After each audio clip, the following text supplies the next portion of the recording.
ਸਾਰੀਆਂ ਜਥੇਬੰਦੀਆਂ ਦੇ ਬੁਲਾ ਕੇ ਹੱਲ ਕਰ ਦਿਓ कि तुहाडियां अज तक दियां सारियां मंगां मन्नियां, कोई होर नहीं जी, कोई नहीं। सोच लो, नहीं जी कोई नहीं। तुसीं ओह मंगां दा ऐलान कर दिओ कि सारियां दी सारी जथेबंदियां दियां मंगां हल ते 25 मंगां सवेर नूं आ जाणगीआं। पश्चिमी बंगाल दे विच चोणां हो रहीआं सन तां उत्थों दी मुख मंत्री बीबी ममता बैनर्जी ने ਵੱਡੇ पੱਧਰ ਦੇ ਉੱਤੇ आ के गल कही, उन्हां दे सੱਟ ਵੱਜ गई। वो कहते एक पैर दे नाल बंगाल ते फिर दोहां पैरां दे नाल दिल्ली जितांगे। साडे तां एक बीमारी पैदा हो गई जदों तो आटोमैटिक मोटरां दी प्रणाली लोकां कोले आ गई। जे टूटियां चलदियां ने ते चली जा रहीआं ने। सरकारी दफ्तरां दे विच कोई राजा बाबू नहीं। 100 साल पुरानी पार्टी 17 दे विच 15 सीटां ते सिमटी ते हुण 3 सीटां ते अटक के रहेगी। जे ये किसी निर्णय ते ना पहुंचा तो जिहड़ियां सवाल विरोधी धਿਰ ਦੀਆਂ पार्टियां उठाउंदियां ने कि सिर्फ ते सिर्फ स्टंटबाजी की है, फिर वो गल सच्ची हो सकती है। सरकारां मंत्रियों को हटा तो दिंदियां सी, नाल कह दिंदियां सी काका ध्यान रखियो इन्हां दा। बंदे कारां धोण लगणगे, कार दे उत्ते एक बारी पानी का छिट्टा मार लिया, उदों बाद पाइप छड्ड के बह जाणगे तो उहनूं सर्फ दे नाल साबन दे नाल धोई जाणगे, पानी चली जांदा है। हरियाणा सरकार ने 4000 करता, इस तो पहला तो किसी सरकार ने पंजाब ने कीता नहीं। बीबी ममता बैनर्जी ने गैर भाजपाई ते गैर कांग्रेसी सरकारां नूं इकट्ठियां करन दा भी यतन कीता। 95 साल दे बापू जी ऊं तां कोई गल करो बीमार हो जांदे ने, तुरिया नहीं जांदा। बीबी मायावती आई ते घोड़े वांग भज्जे आए। जथेदारां तो हुक्म नावें प्रवान करते तो सुने सी, पर जथेदार किसी तो हुक्मनामे लैन जाण ये पहली वार आया। वो छड्डो काका की गल्लां करदे हुंदे हो तुसीं, ये जित्तां हारां तां हुंदियां रहिंदियां ने ते अजे भी 3 नूं जित हारी कही जांदे है। पंजाबी दी कहावत है कि किसी अमली दी दाल डुल गई, दूजे ने आके पुछया ओ भाई वधावा सिया तेरी दाल डुल गई, कहता तैनूं नहीं पता यार भुजे खांदे हुंदे है कि सिंह साहब दे पुतले साड़े जाण, बना के परिक्रमा च घड़ीसे जाण, फिर बाहर ले आके उन्होंने अग लाई जाए। अज जिहड़े कहंदे सी असीं दिल्ली मॉडल लागू करना सिक्ख्या च ते सेहत च, उन्हां दी जवान बंद है कि जिहड़े बंदे ने घाण करता नौजवानों का, उन्होंने तुसीं पंजाब पुलिस का मुखी बनाता। इन्हां ने फिर मुद्दा उठाया कि हुण बदनामी होवेगी, जे हुण भी बसां उत्थे ना गईयां तो केजरीवाल की बदनामी पंजाब च बहुत होनी है। ये PRTC रोडवेज ते पड़ बस दियां लारियां जिहड़ियां वोल्वो ने वो फिर दिल्ली हवाई अड्डे तो 3 किलोमीटर पहला तक जाणगियां। अगे कहंदे कि उन्हां लारियां दे विचों सवारियां उतार के जिहड़ियां दिल्ली दीयां बसां ने वो मुफ्त रूप दे विच उत्थे एयरपोर्ट तक लैके जाणगियां।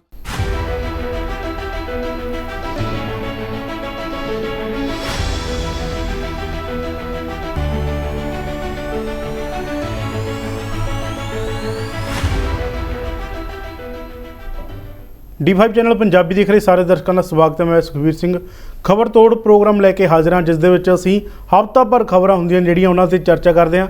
तो चर्चा करनी साडे नाल ने D5 के सीनियर एडिटर जसपाल सिंह ढिल्लों, उन्हां दा स्वागत कर रही है। सर सत श्री अकाल जी। सत श्री अकाल जी भंगू साहब। जेकर गल की जाए हफ्ता भर खबरां तां सारिआं नूं प्रमुख खबर है जिवें कि झोने का सीजन नेड़े आ चुके हैं तो सीधी बिजाई जिहड़ी लोकां ने करनी शुरू भी कर दी है। तो उत्थे पंजाब सरकार ने पानी का पੱਧਰ ਉੱਚਾ ਚੱਕਣ ਦੇ वास्ते 30 ਲੱਖ ਏਕੜ का ਜਿਹੜਾ ਉਹ ਟੀਚਾ ਮਿਥਿਆ ਸੀ ਕਿ ਪੰਜਾਬ ਦੇ ਅੰਦਰ ਜਿਹੜੀ ਸਿੱਧੀ ਬਿਜਾਈ ਹੋਵੇ ਤਾਂ ਜੋ ਪਾਣੀ ਦਾ ਪੱਧਰ ਉੱਚਾ ਜਾ ਸਕੇ। ਇਸ ਦੇ ਚੱਲਦਿਆਂ ਉਹਨਾਂ ਨੇ ਕਿਸਾਨਾਂ ਨੂੰ ਪ੍ਰਤੀ ਏਕੜ ਜਿਹੜਾ 1500 ਰੁਪਏ ਮਹੀਨਾ ਦੇਣ ਦੀ ਗੱਲ ਵੀ ਕੀਤੀ ਸੀਗੀ ਜੀ, ਇਹਦੇ ਬਾਰੇ ਕੀ ਕਹਿਣਾ? ਦੇਖੋ ਪੰਜਾਬ ਦੇ ਵਿੱਚ ਮੁੱਖ ਮੰਤਰੀ ਭਗਵੰਤ ਮਾਨ ਦੀ ਸਰਕਾਰ ਨੂੰ ਤਕਰੀਬਨ 70-72 ਦਿਨ ਹੋਏ ਨੇ। 16 ਮਾਰਚ ਨੂੰ ਉਹਨਾਂ ਨੇ ਸਹੁੰ ਚੱਕੀ ਤੇ 16 ਮਈ ਤੱਕ ਉਹਨਾਂ ਦੇ 2 ਮਹੀਨੇ ਪੂਰੇ ਹੋ ਗਏ। 15 ਮਈ ਨੂੰ 2 ਮਹੀਨੇ ਪੂਰੇ ਹੋ ਜਾਂਦੇ ਨੇ। ਅੱਜ 29 ਮਈ ਹੈ, 14 ਦਿਨ ਇਹ ਲਾ ਲਓ, 74 ਦਿਨ ਹੋ ਗਏ ਇਹਨਾਂ ਨੂੰ। ਇਹਨਾਂ 74 ਦਿਨਾਂ ਦੇ ਵਿੱਚ ਉਹਨਾਂ ਨੇ ਇਹ ਪਾਣੀ ਬਚਾਉਣ ਵਾਲੇ ਮਾਮਲੇ ਨੂੰ ਬਹੁਤ ਗੰਭੀਰਤਾ ਨਾਲ ਲਿਆ।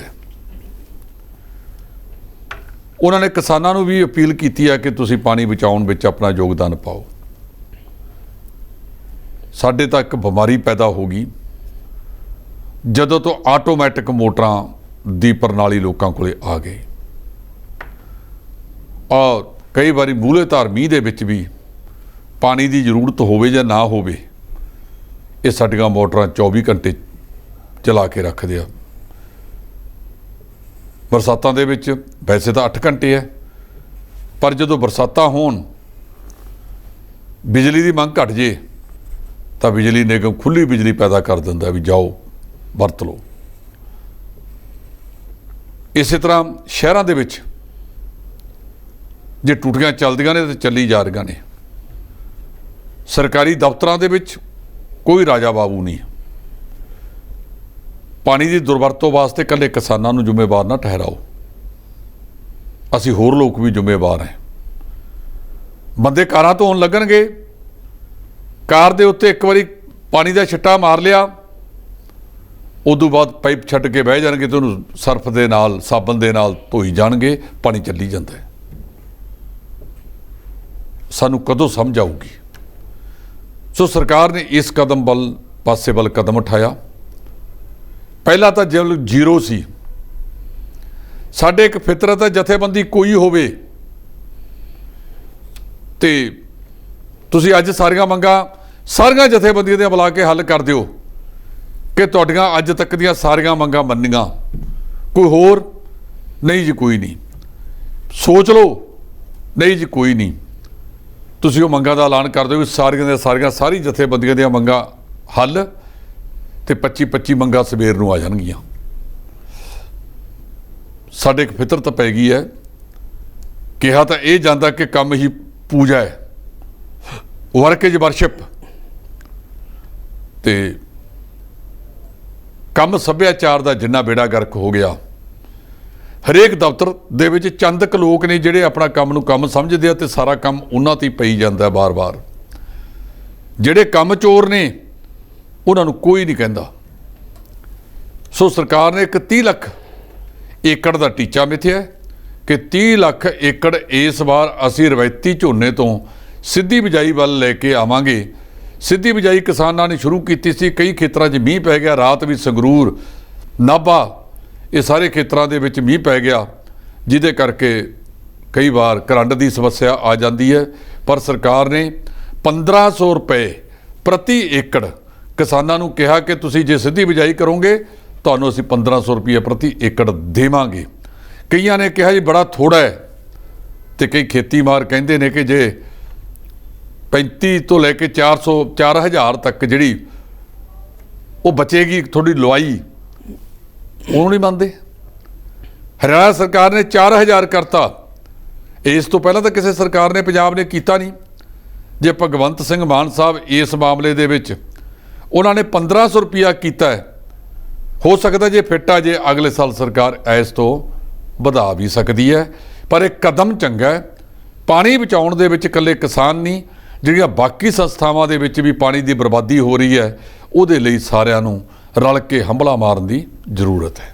ਜੀ, ਜੇਕਰ ਗੱਲ ਕੀਤੀ ਜਾਵੇ ਕਿਸਾਨਾਂ ਦੀ ਤਾਂ ਕਿਹਾ ਜਾ ਰਿਹਾ ਕਿ ਕਿਸਾਨ ਜੇਕਰ ਹੱਕ ਦੇ ਲਈ ਸੰਘਰਸ਼ ਕਰ ਸਕਦੇ ਨੇ ਤਾਂ ਸਰਕਾਰਾਂ ਵੀ ਬਦਲ ਸਕਦੇ ਨੇ। ਢਿੱਲੋਂ ਸਾਹਿਬ ਇਹਦੇ ਬਾਰੇ ਕੀ ਕਹਿਣਾ ਜੀ?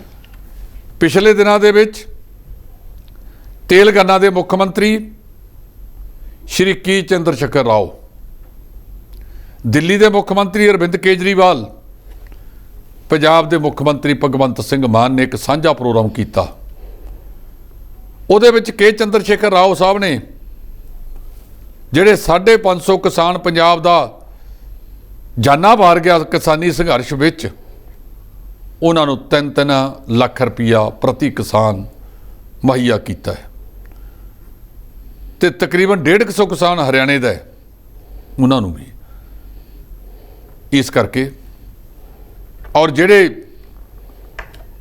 ਗਲਬਾਨ ਦੀ ਘਾਟੀਆਂ ਦੇ ਵਿੱਚ ਸ਼ਹੀਦੀਆਂ ਪ੍ਰਾਪਤ ਕਰਕੇ ਫੌਜੀ ਜਵਾਨ, ਉਹਨਾਂ ਦੇ ਪਰਿਵਾਰਾਂ ਨੂੰ 10-10 ਲੱਖ ਰੁਪਈਆ ਤੇਲੰਗਾਨਾ ਦੀ ਸਰਕਾਰ ਨੇ ਅਦਾ ਕੀਤਾ ਹੈ। ਲੋਕ ਇਹ ਸਮਝਦੇ ਨੇ ਕਿ ਦੂਜੇ ਥਾਂ ਤੋਂ ਆ ਕੇ ਕੇ ਚੰਦਰ ਸ਼ੇਖਰ ਰਾਓ ਵਰਗੇ ਨੂੰ ਪੰਜਾਬ 'ਚ ਆ ਕੇ ਪੈਸੇ ਦੇਣ ਦੀ ਜ਼ਰੂਰਤ ਕੀ ਪੈ ਗਈ? ਉਹਨਾਂ ਦਾ ਪੰਜਾਬ ਨਾਲ ਕਿਉਂ ਇਹ ਜਾਗ ਪਿਆ, ਪੰਜਾਬ ਪ੍ਰਤੀ ਕਿਉਂ ਇੰਨਾ ਲਾਰਬਾਦੂ ਹੋਏ ਨੇ, ਤਾਂ ਉਹਨਾਂ ਨੇ ਉਹਦੇ ਵਿੱਚੋਂ ਗੱਲਾਂ 'ਚੋਂ ਗੱਲ ਨਿਕਲ ਕੇ ਆਈ ਕਿ ਜਿਹੜੀਆਂ 2024 ਦੇ ਵਿੱਚ ਲੋਕ ਸਭਾ ਦੀਆਂ ਚੋਣਾਂ ਹੋ ਰਹੀਆਂ ਨੇ, ਕਾਂਗਰਸ ਤੇ ਭਾਰਤੀ ਜਨਤਾ ਪਾਰਟੀ ਨੂੰ ਛੱਡ ਕੇ ਬਹੁਤ ਸਾਰੀਆਂ ਖੇਤਰੀ ਪਾਰਟੀਆਂ ਇਕੱਠਿਆਂ ਹੋ ਕੇ ਇੱਕ ਮੰਚ ਬਣਾ ਕੇ ਚੋਣਾਂ ਲੜਨੀਆਂ ਚਾਹੁੰਦੀਆਂ ਨੇ। ਹੋ ਸਕਦਾ ਉਹਦਾ ਨਾਂ ਫਿਰ ਤੀਜਾ ਮੋਰਚਾ, ਤੀਜਾ ਫਰੰਟ ਕੁਝ ਵੀ ਦਿੱਤਾ ਜਾ ਸਕਦਾ ਹੈ। ਤੁਸੀਂ ਥੋੜਾ ਜਿਹਾ ਪਿੱਛੇ ਜਾਓ, ਜਦੋਂ ਪੱਛਮੀ ਬੰਗਾਲ ਦੇ ਵਿੱਚ ਚੋਣਾਂ ਹੋ ਰਹੀਆਂ ਸਨ ਤਾਂ ਉੱਥੋਂ ਦੀ ਮੁੱਖ ਮੰਤਰੀ ਬੀਬੀ ਮਮਤਾ ਬੈਨਰਜੀ ਨੇ ਵੱਡੇ ਪੱਧਰ ਦੇ ਉੱਤੇ ਆ ਕੇ ਗੱਲ ਕਹੀ, ਉਹਨਾਂ ਦੇ ਸੱਟ ਵੱਜ ਗਈ। ਉਹ ਕਹਿੰਦੇ ਇੱਕ ਪੈਰ ਦੇ ਨਾਲ ਬੰਗਾਲ ਤੇ ਫਿਰ ਦੋਹਾਂ ਪੈਰਾਂ ਦੇ ਨਾਲ ਦਿੱਲੀ ਜਿੱਤਾਂਗੇ। ਉਹਨਾਂ ਨੇ ਬੜਾ ਜ਼ੋਰ ਲਾਇਆ ਜਿਹੜੇ ਕੇਂਦਰ ਦੇ ਵਿੱਚ ਨੇ, ਪਰ ਉਹ ਡਬਲ ਡਿਜਿਟ ਤੱਕ, ਦੂਰੇ ਅੰਕੜੇ ਤੱਕ ਵੀ ਨਹੀਂ ਜਾ ਸਕੇ। ਸੋ ਮੈਂ ਬੇਨਤੀ ਕਰਾਂ, ਬੀਬੀ ਮਮਤਾ ਬੈਨਰਜੀ ਨੇ ਗੈਰ ਭਾਜਪਾਈ ਤੇ ਗੈਰ ਕਾਂਗਰਸੀ ਸਰਕਾਰਾਂ ਨੂੰ ਇਕੱਠਿਆਂ ਕਰਨ ਦਾ ਵੀ ਯਤਨ ਕੀਤਾ ਕਿ ਤੁਸੀਂ ਸਾਰੇ ਜਣੇ ਇਕੱਠੇ ਹੋ ਜਾਓ, ਜੇ ਆਪਾਂ ਇਕੱਠੇ ਹੋ ਜਾਾਂਗੇ ਤੇ ਕੋਈ ਹੰਭਲਾ ਮਾਰ ਸਕਦੇ ਹਾਂ। ਇਹ ਚੀਜ਼ ਨੂੰ ਇਸ ਸੰਦਰਭ ਵਿੱਚ ਵੀ ਦੇਖਿਆ ਜਾ ਸਕਦਾ ਹੈ ਕਿ ਕਿਸਾਨ ਤਾਂ ਸਮੁੱਚੇ ਭਾਰਤ ਵਿੱਚ ਹੈ। ਜੇ ਕਿਸਾਨਾਂ ਦੀ ਇਹਨਾਂ ਨੇ ਇਕੱਠੇ ਹੋ ਕੇ ਬਾਂਹ ਫੜੀ ਹੈ ਔਰ ਅਗਲੇ 24 ਦੇ ਵਿੱਚ ਕੋਈ ਤੀਜਾ ਮੋਰਚਾ ਖੇਤਰੀ ਪਾਰਟੀਆਂ ਦਾ ਬਣ ਸਕਦਾ ਹੈ, ਉਹ ਕੋਈ ਨਾ ਕੋਈ ਨਤੀਜਾ ਵੀ ਕੱਢ ਸਕਦੇ ਨੇ। ਜੀ, ਇਸ ਤੋਂ ਇਲਾਵਾ ਜੇਕਰ ਗੱਲ ਕੀਤੀ ਜਾਵੇ ਸਾਬਕਾ ਸਿਹਤ ਮੰਤਰੀ ਜਿਹੜੇ ਹੁਣ ਸਾਬਕਾ ਹੋ ਚੁੱਕੇ ਨੇ ਵਿਜੇ ਸਿੰਗਲਾ, ਤਾਂ ਵਿਜੇ ਸਿੰਗਲਾ ਉੱਪਰ ਗੰਭੀਰ ਇਲਜ਼ਾਮ ਲੱਗੇ ਨੇ ਰਿਸ਼ਵਤ ਨੂੰ ਲੈ ਕੇ ਕਿ 1% ਮੰਗਦੇ ਨੇ, ਜਿਸ ਦੇ ਤਹਿਤ ਉਹਨਾਂ ਨੂੰ 3 ਦਿਨ ਦਾ ਜਿਹੜਾ ਰਿਮਾਂਡ ਤੇ ਵੀ ਰੱਖਿਆ ਗਿਆ ਤੇ ਹੁਣ 14 ਦਿਨ ਦੇ ਲਈ ਨਾਇਕ ਹਿਰਾਸਤ ਦੇ ਵਿੱਚ ਰੋਪੜ ਜੇਲ੍ਹ ਭੇਜਿਆ ਗਿਆ। ਢਿੱਲੋਂ ਸਾਹਿਬ ਇਹਦੇ ਬਾਰੇ ਕੀ ਕਹਿਣਾ ਜੀ? ਜਿਹੜਾ ਭਗਵੰਤ ਸਿੰਘ ਮਾਨ ਦਾ ਇਹ ਮੰਤਰੀ ਹੈ ਡਾਕਟਰ ਵਿਜੇ ਸਿੰਗਲਾ, ਸਰਕਾਰ ਨੇ ਸਾਈਬਰ ਕ੍ਰਾਈਮ ਦੇ ਆਧਾਰ ਤੇ ਕਿਉਂਕਿ ਟੈਲੀਫੋਨ ਦੇ ਉੱਤੇ ਗੱਲਾਂ ਨੇਗੀਆਂ ਕਮਿਸ਼ਨ ਦੀਆਂ, ਉਹਨੂੰ ਗ੍ਰਿਫਤਾਰ ਕੀਤਾ। ਉਹਨੂੰ ਪਹਿਲਾਂ ਮੰਤਰੀ ਮੰਡਲ ਚੋਂ ਛੇਕਿਆ ਤੇ ਨਾਲ ਹੀ ਗ੍ਰਿਫਤਾਰ ਕਰ ਲਿਆ, ਜਿਹੜਾ ਕਿ ਪਹਿਲੀ ਵਾਰ ਹੋਇਆ। ਨਹੀਂ, ਆਮ ਸਰਕਾਰਾਂ ਮੰਤਰੀਆਂ ਨੂੰ ਹਟਾ ਤਾਂ ਦਿੰਦੀਆਂ ਸੀ, ਨਾਲ ਕਹਿ ਦਿੰਦੀਆਂ ਸੀ ਕਾਕਾ ਧਿਆਨ ਰੱਖਿਓ ਇਹਨਾਂ ਦਾ। ਇਹਨਾਂ ਨੇ ਉੱਤੇ ਪਰਚਾ ਦਰਜ ਕੀਤਾ ਹੈ। ਪਰਚਾ ਦਰਜ ਕਰਨਾ ਕਾਫੀ ਨਹੀਂ ਹੁੰਦਾ, ਪਰਚੇ ਨੂੰ ਸਜ਼ਾ ਤੱਕ ਪਹੁੰਚਾਉਣਾ ਵੱਡਾ ਕੰਮ ਹੁੰਦਾ। ਕੁਝ ਵਿਰੋਧੀ ਪਾਰਟੀਆਂ ਇਹ ਗੱਲ ਕਹਿੰਦੀਆਂ ਨੇ ਕਿ ਸਰਕਾਰ ਕੋਲੇ ਕਹਿਣ ਨੂੰ ਕੁਝ ਹੈ ਨਹੀਂ ਸੀ। 17 ਦਿਨਾਂ ਦੇ ਵਿੱਚ ਸਰਕਾਰ ਦਾ ਦਿਵਾਲਾ ਨਿਕਲ ਗਿਆ, ਅੱਗਾ ਦੌੜ ਪਿੱਛਾ ਚੌੜ ਹੋ ਰਹੀ ਹੈ। ਸੰਗਰੂਰ ਦੀ ਲੋਕ ਸਭਾ ਚੋਣ ਆ ਗਈ, ਜਿਮਨੀ ਚੋਣ, ਉਹਦੇ ਵਿੱਚ ਲੋਕਾਂ ਦੀ ਕਚਹਿਰੀ ਵਿੱਚ ਜਾ ਕੇ ਗੱਲ ਕਰਨ ਲਈ ਕੁਝ ਨਹੀਂ ਹੈਗਾ ਤੇ ਇੱਕ ਸਟੰਟ ਵਰਤਿਆ ਸਰਕਾਰ ਨੇ। ਜੇ ਸਟੰਟ ਹੋਇਆ, ਜਦੋਂ ਇਹ ਕੇਸ ਅਦਾਲਤ 'ਚ ਜਾਏਗਾ, ਅਦਾਲਤ ਦੇ ਵਿੱਚ ਸਰਕਾਰ ਕਿਸੇ ਨਿਰਣੇ ਤੇ ਪਹੁੰਚਾਉਂਦੀ ਹੈ ਤਾਂ ਵੱਖਰੀ ਗੱਲ ਹੈ। ਜੇ ਇਹ ਕਿਸੇ ਨਿਰਣੇ ਤੇ ਨਾ ਪਹੁੰਚਿਆ ਤਾਂ ਜਿਹੜੀਆਂ ਸਵਾਲ ਵਿਰੋਧੀ ਧਿਰ ਦੀਆਂ ਪਾਰਟੀਆਂ ਉਠਾਉਂਦੀਆਂ ਨੇ ਕਿ ਸਿਰਫ ਤੇ ਸਿਰਫ ਸਟੰਟਬਾਜ਼ੀ ਕੀਤੀ ਹੈ, ਫਿਰ ਉਹ ਗੱਲ ਸੱਚੀ ਹੋ ਸਕਦੀ ਹੈ। ਸੋ ਇਹ ਸਰਕਾਰ ਨੇ ਦੇਖਣਾ, ਉਹਨੇ ਇਹਨੂੰ ਕਿਸੇ ਸਿਰੇ ਪਹੁੰਚਾਉਣਾ ਹੈ ਜਾਂ ਉਹਨੇ ਸਟੰਟਬਾਜ਼ੀ ਵਾਲੀ ਗੱਲ ਤੇ ਹੀ ਅਟਕਣਾ।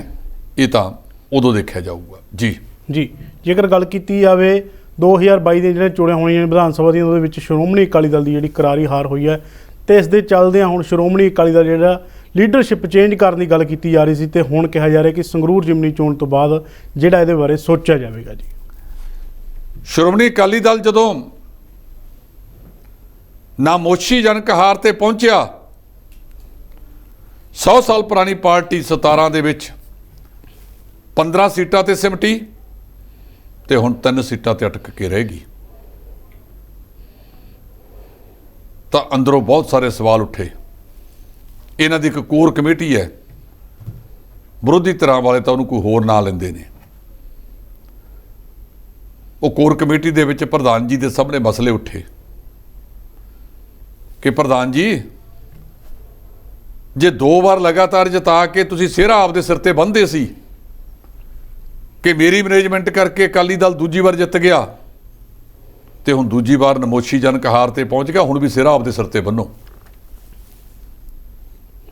चंगा होवे माड़ा होवे ਉਹਦਾ ਸਿਹਰਾ ਕਮਾਂਡਰ ਦੇ ਸਿਰ ਤੇ ਜਾਂਦਾ ਹੁੰਦਾ। ਸੋ ਮੌਜੂਦਾ ਸਰਕਾਰ ਨੇ ਸਰਕਾਰ ਬਣਾ ਲਈ, ਦੂਜੇ ਨੰਬਰ ਤੇ ਕਾਂਗਰਸ ਆ ਗਈ ਤੇ ਅਕਾਲੀ ਦਲ ਨਮੋਸ਼ੀਜਨਕ ਥਾਂ ਤੇ ਜਾ ਪਹੁੰਚਿਆ। ਇਹਨਾਂ ਨੇ ਇੱਕ 13 ਮੈਂਬਰੀ ਕਮੇਟੀ ਬਣਾਈ ਇਕਬਾਲ ਸਿੰਘ ਝੁੰਦਿਆ ਦੀ ਅਗਵਾਈ ਦੇ ਵਿੱਚ। ਹਾਲਾਂਕਿ ਉਹ ਕਮੇਟੀ ਦੇ ਵਿੱਚ ਸਾਰਿਆਂ ਦਾ ਇੱਕ ਮਤ ਨਹੀਂ, ਵੱਖਰੇ ਵੱਖਰੇ ਮਤ ਵੀ ਨੇ, ਪਰ ਕੁਝ ਉੱਥੇ ਧੜੱਲੇਦਾਰ ਆਗੂਆਂ ਨੇ ਇਹ ਗੱਲ ਕਹੀ ਕਿ ਕਦੋਂ ਤੱਕ ਅਸੀਂ ਚੁੱਪ ਕਰਕੇ ਬੈਠੇ ਰਹਾਂਗੇ, ਅਸਲੀਅਤ ਨੂੰ ਛੁਪਾਉਂਦੇ ਰਹਾਂਗੇ। ਕਈ ਅਖਬਾਰਾਂ ਦੇ ਵਿੱਚ ਛਪਿਆ ਕਿ ਪ੍ਰਧਾਨ ਜੀ ਨੂੰ ਜੇ ਹਟਾਉਣਾ ਹੈ ਤੇ ਪ੍ਰਧਾਨ ਜੀ ਆਪਣੀ ਸੀਟ ਵੀ ਨਹੀਂ ਜਿੱਤ ਸਕੇ ਤੇ ਪ੍ਰਧਾਨ ਜੀ ਨੇ ਕਹਿੰਦੇ ਇੱਕ ਧਮਕੀ ਵੀ ਦੇਤੀ, ਹਟਾ ਕੇ ਦੇਖੋ ਮੈਨੂੰ। ਇਹ ਅੱਜ ਦੇ ਅਖਬਾਰਾਂ ਦੇ ਵਿੱਚ ਚਰਚਾ ਹੈ। ਇਹਨਾਂ 'ਚ ਕਿੰਨੀ ਕੁ ਸੱਚਾਈ ਹੈ ਇਹ ਤਾਂ 13 ਮੈਂਬਰੀ ਕਮੇਟੀ ਦੱਸ ਸਕਦੀ ਹੈ। ਕਹਿੰਦੇ ਸਾਰਿਆਂ ਨੇ ਇੱਕ ਮਤ ਕਿਹਾ ਕਿ ਆਪਾਂ ਨਾ ਲਾਓ, ਲੇਕਿਨ ਤਬਦੀਲੀ ਬਾਰੇ ਗੱਲ ਕਰ ਦਿਓ। ਤਬਦੀਲੀ ਕਰਨੀ ਕਿਹਦੀ ਹੈ? ਲੜਨ ਫੌਜਾਂ ਨਾ ਸਰਦਾਰਾਂ ਦੇ, ਤੇ ਜਿਨ੍ਹਾਂ ਸਰਦਾਰਾਂ ਕਰਕੇ ਸਾਰਾ ਕੁਝ ਵਾਪਰਿਆ ਤੇ ਬਿੱਲੀ ਦੀ ਗੱਲ 'ਚ ਟੱਲੀ ਤਾਂ ਪਾਉਣੀ ਹੀ ਪਊ। ਇਹ ਚੋਣਾਂ ਆ ਗਈਆਂ ਸੰਗਰੂਰ ਦੀਆਂ, ਕਹਿੰਦੇ ਬਦਨਾਮੀ ਹੋਊਗੀ ਜੇ ਪਹਿਲਾਂ ਬਦਲਤਾ, ਇਹ ਚੋਣਾਂ ਤੱਕ ਇਹਨੂੰ ਰੱਖ ਲਓ। ਕੱਲ ਅਖਬਾਰਾਂ ਦੇ ਵਿੱਚ ਛਪਿਆ ਕਿ ਪ੍ਰਧਾਨ ਜੀ ਨੇ ਕਿਹਾ ਕਿ ਚੰਗਾ ਫਿਰ ਮੈਂ ਆਪਦਾ ਵਪਾਰ ਸਾਂਭਦਾ, ਤੁਸੀਂ ਆਪਦਾ ਅਕਾਲੀ ਦਲ ਸਾਂਭੋ। ਇਹ ਅਕਾਲੀ ਲੀਡਰ ਕੋਈ ਦੂਜੀ ਕਤਾਰ ਦਾ ਲੀਡਰ ਪੈਦਾ ਨਹੀਂ ਕਰ ਸਕੇ। 100 ਸਾਲ ਪੁਰਾਣੀ ਪਾਰਟੀ ਹੋਵੇ, ਕੁਰਬਾਨੀ ਵਾਲੀ ਪਾਰਟੀ ਹੋਵੇ, ਕਈ ਜਿਹੜੇ ਅੱਗੇ ਛੱਡ ਕੇ ਚਲੇ ਗਏ ਉਹ ਕਹਿੰਦੇ ਇਸ ਪਰਿਵਾਰ ਨੂੰ ਪਾਸੇ ਕਰ ਦਿਓ ਤਾਂ ਬਾਕੀ ਸਾਰੇ ਅਕਾਲੀ ਦਲ ਇਕੱਠੇ ਹੋ ਸਕਦੇ ਨੇ। ਡੁੱਬੀ ਦਾ ਤਾਂ ਜੇ ਸਾਹਣਾ ਆਇਆ। 95 ਸਾਲ ਦੇ ਬਾਪੂ ਜੀ ਉਹ ਤਾਂ ਕੋਈ ਗੱਲ ਕਰੋ, ਬਿਮਾਰ ਹੋ ਜਾਂਦੇ ਨੇ, ਤੁਰਿਆ ਨਹੀਂ ਜਾਂਦਾ।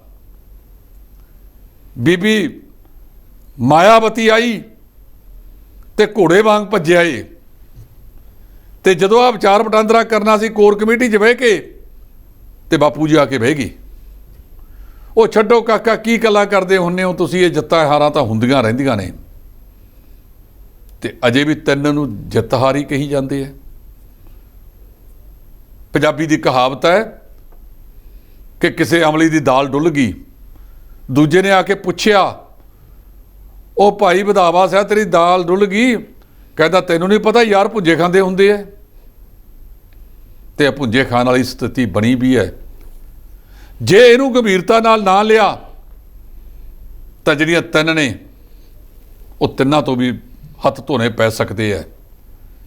ਅਖਬਾਰਾਂ ਦੇ ਵਿੱਚ ਲਿਖਿਆ ਕਿ ਹਾਰ ਦਾ ਕਾਰਨ ਸਭ ਤੋਂ ਵੱਧ ਜਿਹੜੀ ਉਹ ਡੇਰੇ ਵਾਲੇ ਨੂੰ ਬਿਨਾਂ ਮੰਗੇ ਮਾਫੀ ਦਿੱਤੀ, ਤਖਤਾਂ ਦੇ ਜਥੇਦਾਰ ਸਾਹਿਬਾਨਾਂ ਦੀ ਪੋਜੀਸ਼ਨ ਪਤਲੀ ਕੀਤੀ, ਉਹਨਾਂ ਨੂੰ ਸਰਕਾਰੀ ਕੋਠੀਆਂ 'ਚ ਬੁਲਾ ਕੇ ਹੁਕਮਨਾਮੇ ਦਿੱਤੇ ਗਏ। ਜਥੇਦਾਰਾਂ ਤੋਂ ਹੁਕਮਨਾਮੇ ਪ੍ਰਵਾਨ ਕਰਦੇ ਤਾਂ ਸੁਣੇ ਸੀ, ਪਰ ਜਥੇਦਾਰ ਕਿਸੇ ਤੋਂ ਹੁਕਮਨਾਮੇ ਲੈਣ ਜਾਣ ਇਹ ਪਹਿਲੀ ਵਾਰ ਆਇਆ। ਬੰਦੇ ਨੇ ਮਾਫੀ ਨਹੀਂ ਮੰਗੀ, ਕਿਤੇ ਲਿਖਿਆ ਨਹੀਂ। ਮਾਫੀ ਦੇ ਕੇ ਲੋਕਾਂ ਨੂੰ ਕਿਹਾ ਗਿਆ ਕਿ ਤੁਸੀਂ ਇਹਨੂੰ ਮੰਨੋ। ਜਿਵੇਂ ਛੋਟੇ ਹੁੰਦਿਆਂ ਕਿਸੇ ਨੇ ਵਪਾਰੀ ਬਣਾਉਣ ਵਾਸਤੇ ਬੰਦਾ ਭੇਜਿਆ ਲੇਲਾ ਦੇ ਕੇ, 5 ਠੱਗ ਮਿਲ ਗਏ।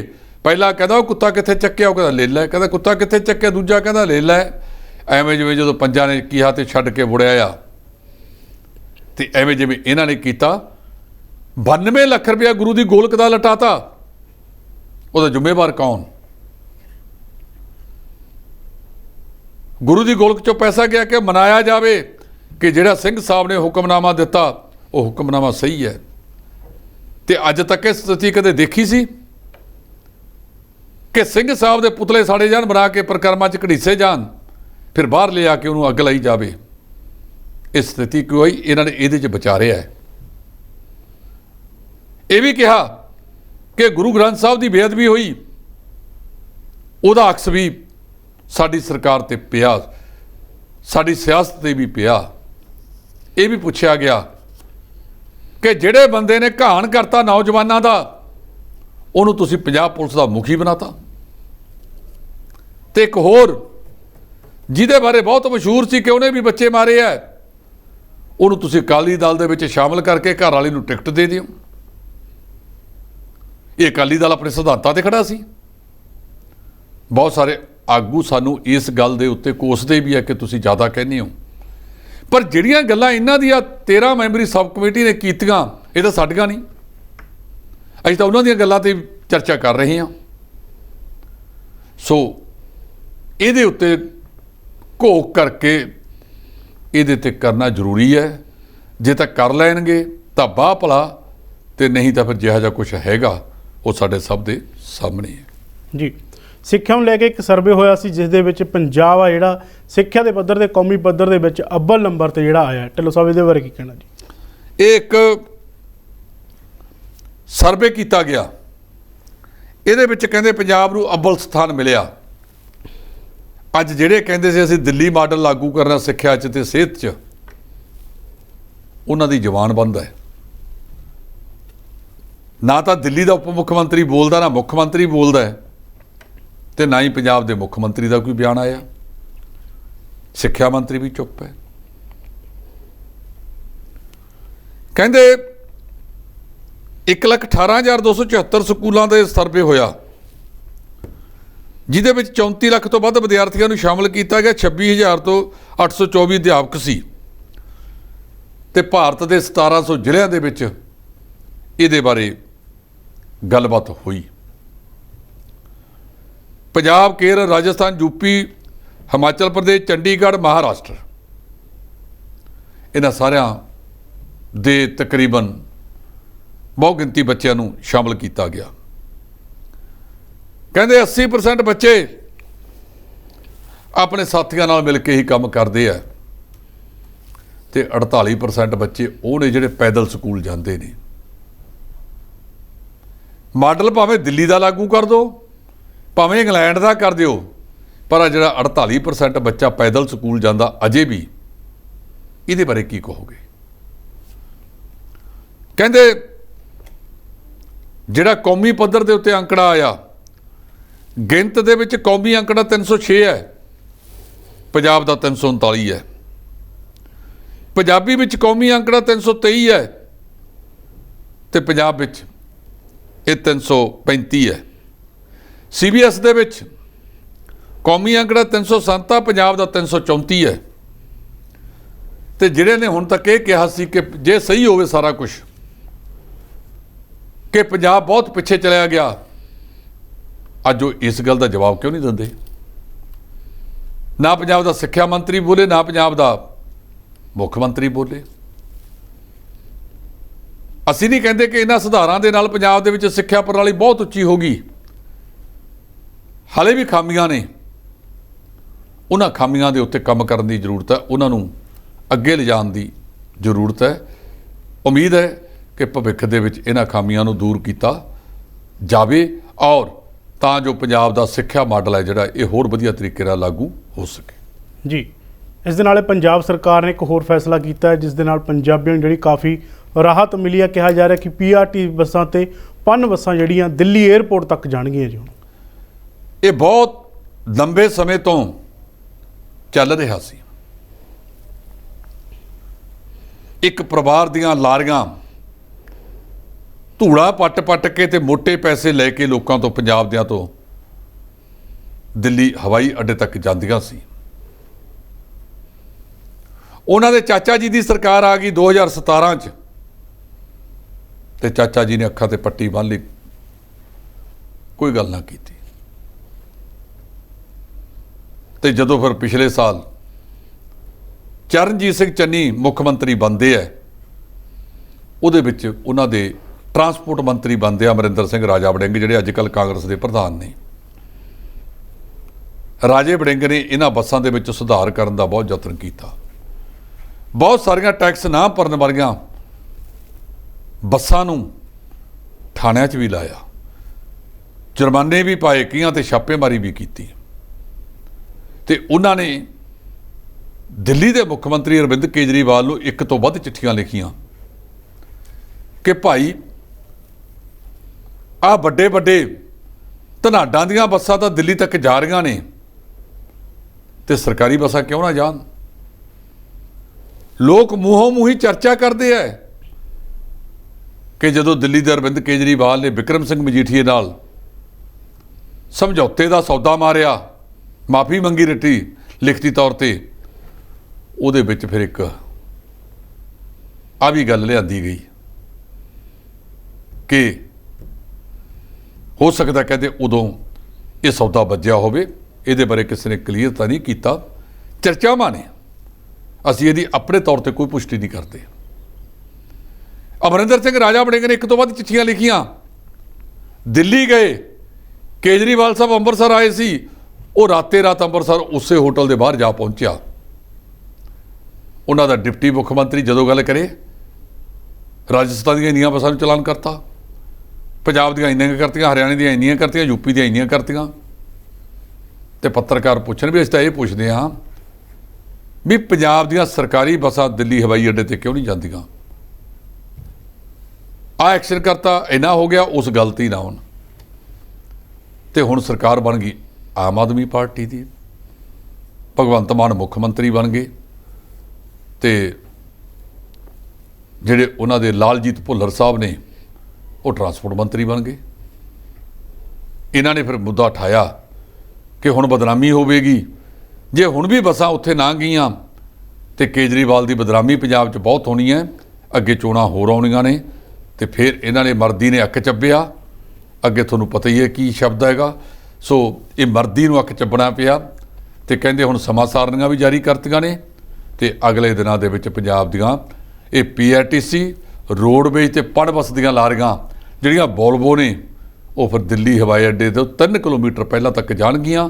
ਅੱਗੇ ਕਹਿੰਦੇ ਕਿ ਉਹਨਾਂ ਲਾਰੀਆਂ ਦੇ ਵਿੱਚੋਂ ਸਵਾਰੀਆਂ ਉਤਾਰ ਕੇ ਜਿਹੜੀਆਂ ਦਿੱਲੀ ਦੀਆਂ ਬੱਸਾਂ ਨੇ ਉਹ ਮੁਫਤ ਰੂਪ ਦੇ ਵਿੱਚ ਉੱਥੇ ਏਅਰਪੋਰਟ ਤੱਕ ਲੈ ਕੇ ਜਾਣਗੀਆਂ। ਇਹ ਇੱਕ ਚੰਗਾ ਕਦਮ ਹੈ ਜਿਹਦੇ ਨਾਲ ਲੋਕਾਂ ਨੂੰ ਦੀ ਜੇਬ ਤੇ ਕੁਝ ਰਾਹਤ ਮਿਲੇਗੀ, ਇਹਦੇ ਨਾਲ ਚੰਗਾ ਕਦਮ ਮੰਨਿਆ ਜਾ ਸਕੇਗਾ ਜੀ। ਇਸ ਤੋਂ ਇਲਾਵਾ ਅਗਰ ਗੱਲ ਕੀਤੀ ਹੈ ਗੰਨਾ ਉਤਪਾਦਕਾਂ ਨੇ ਵਿੱਤ ਮੰਤਰੀ ਹਰਪਾਲ ਸਿੰਘ ਚੀਮਾ ਦੇ ਨਾਲ ਇੱਕ ਮੀਟਿੰਗ ਕੀਤੀ ਹੈ ਜੋ ਕਿ ਬੇਸਿੱਟਾ ਰਹੀ ਹੈ। ਕਿਹਾ ਜਾ ਰਿਹਾ ਕਿ ਹੁਣ ਪੰਜਾਬ ਦੇ ਮੁੱਖ ਮੰਤਰੀ ਭਗਵੰਤ ਮਾਨ 3 ਮਈ ਨੂੰ ਜਿਹੜੀ ਉਹ ਮੀਟਿੰਗ ਕਰ ਸਕਦੇ ਨੇ, 3 ਜੂਨ ਨੂੰ। ਇਹ ਜਿਹੜੀ ਮੀਟਿੰਗ ਹੋਈ ਹੈ ਹਰਪਾਲ ਸਿੰਘ ਚੀਮੇ ਨਾਲ 2 ਹੋ ਚੁੱਕੀਆਂ ਨੇ ਜੀ। 700 ਕਰੋੜ ਤੋਂ ਵੱਧ ਦਾ ਇਹ ਮਾਮਲਾ ਹੈ ਜਿਹੜਾ ਸਰਕਾਰ ਵੱਲ ਬਕਾਇਆ ਖੜਾ ਹੈ। ਸਾਨੂੰ ਬਹੁਤ ਸਾਰੇ ਕਾਲਰ ਖਾਸ ਸੁਰਜੀਤ ਸਿੰਘ ਮਨਸੂਰਪੁਰ ਨੇ ਕਿਹਾ ਕਿ ਜੀ ਸਰਕਾਰ ਦੀਆਂ ਮਿੱਲਾਂ ਨੇ, ਸਰਕਾਰ ਦੇ ਸਹਿਕਾਰੀ ਬੈਂਕ ਨੇ ਤੇ ਜੋ ਕਿਸਾਨਾਂ ਨੇ ਦੇਣਾ, ਜੋ ਸਰਕਾਰ ਨੇ ਦੇਣਾ ਉਹਦੀ ਐਡਜਸਟਮੈਂਟ ਹੀ ਕਰਾ ਦਿਓ। ਜੇ ਪੈਸੇ ਵੱਧ ਜਾਣ ਕਿਸਾਨ ਦੇ ਕਿਸਾਨ ਭਰ ਦੇਗਾ, ਜੇ ਸਰਕਾਰ ਦੇ ਵੱਧ ਜਾਣ ਸਰਕਾਰ ਵੱਲ ਤੇ ਸਰਕਾਰ ਕਿਸਾਨਾਂ ਦੇ ਖਾਤਿਆਂ 'ਚ ਪਾ ਦੇ, ਉਹਨਾਂ ਦੀ ਐਡਜਸਟਮੈਂਟ ਕਰ ਲਈ ਜਾਵੇ।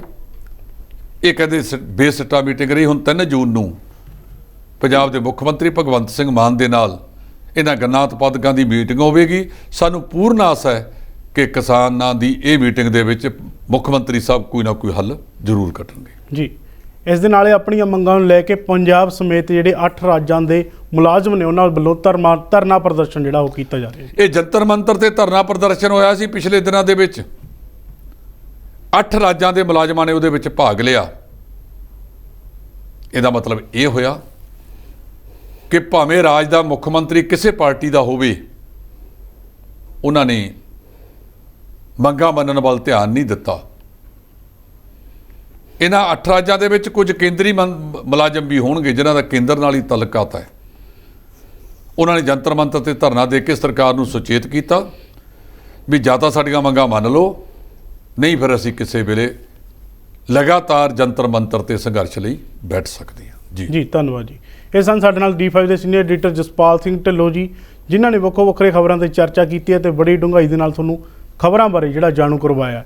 ਜਲਦ ਕੋਈ ਹੋਰ ਪ੍ਰੋਗਰਾਮ ਲੈ ਕੇ ਹਾਜ਼ਰ ਹੋਵਾਂਗੇ। ਤੁਸੀਂ ਦੇਖ ਰਹੇ ਹੋ D5 ਚੈਨਲ ਪੰਜਾਬੀ। ਧੰਨਵਾਦ।